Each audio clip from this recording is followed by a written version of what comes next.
पहिला यो भिडियो हेर्नुहोस् अनि त्यसपछि यसको फन्नी कमेन्टहरू हामी पढ्नेछौँ।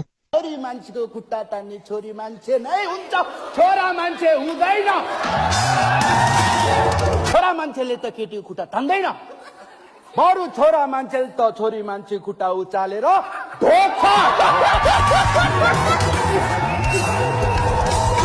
ल सुरु गरौँ। एवाले फेरि केस हाल्देला नि बुढो होस कर है। दिपा त कुमारी होइन र, अनि किन हाँसे कि लाइसेन्स मात्र नभएको हो। समझ रहे हो?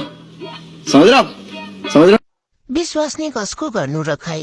राजा लिन भनेर गएकाहरूले स्याउ, सुन्तला, कागती, आइसक्रिम, कुल्फी, लुगा, फ्यान, बियर लिएर आइसी। यो हेर्नभन्दा बरु एकछिन डोजरले बाटो खनेको हेर्न जान्छु।